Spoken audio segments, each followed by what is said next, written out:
দুটার মধ্যেই ঢালি, দুটার মধ্যে দেখাবো আলাদা আলাদা করে।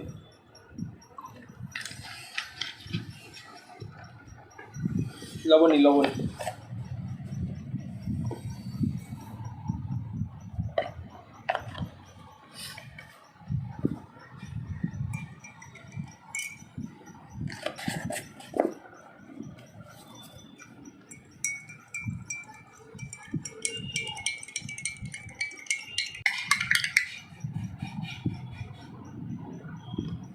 থাক।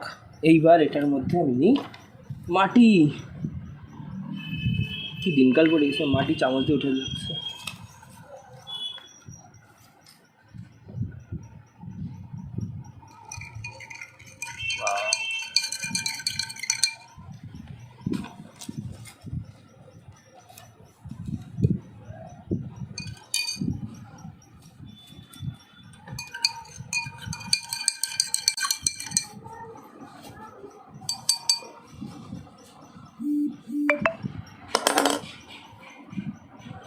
এবার স্ক্যাটারিং অফ লাইট টেস্ট করি।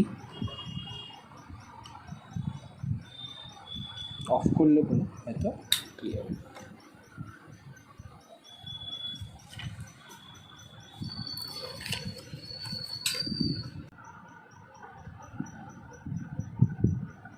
লাইনটা পাস হচ্ছে সোজাসুজি, স্ট্রেট লাইনে পাস হলো হচ্ছে, কিন্তু এখানে দেখ, এই দেখ,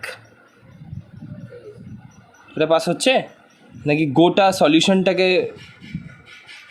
ব্রাইটার করে দিছে?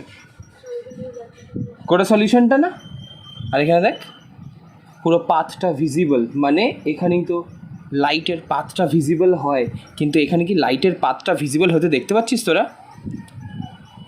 লাইটের পাথ কিন্তু বলছি, এই জন্য কিন্তু লেজার লাইট ইউজ করা হয়েছে এটার মধ্যে। লাইটের পাথ কি দেখা যাচ্ছে, কোন রাস্তায় লাইটটা যাচ্ছে ওটা বোঝা যাচ্ছে না, ছড়ায় গেছে না লাইটটা, একটা গোটা সলিউশনটার মধ্যে ছড়ায় আছে দেখ জিনিসটা, ওকে। কিন্তু এইটার মধ্যে দেখ একটা লাইন, পুরো পুরো স্ট্রেট লাইনটা দেখা যাচ্ছে, দেখা যাচ্ছে কি না? এটার মধ্যে কিন্তু নাই কোনো লাইন, কোনো লাইন নেই এটার মধ্যে, এটার মধ্যে লাইন আছে পুরো। এটা হচ্ছে স্ক্যাটারিং অফ লাইট। তাহলে আমাদের হেটেরোজিনিয়াস মিক্সচারে, বা এটাকে কি বলে, সাসপেনশনও বলে, হেটেরোজিনিয়াস মিক্সচার বা সাসপেনশনের মধ্যে কখনো কি হয় না, লাইটের বিমটা স্ক্যাটার হয়। হ্যাঁ, তাহলে কি হচ্ছে না, লাইটের পাথটা ভিজিবল হচ্ছে না, কিন্তু এটার মধ্যে স্ক্যাটারিং অফ লাইট হচ্ছে না, তাই না? লাইটটা পাথটা ইজিলি ভিজিবল হচ্ছে টু আস, বুঝা গেছে?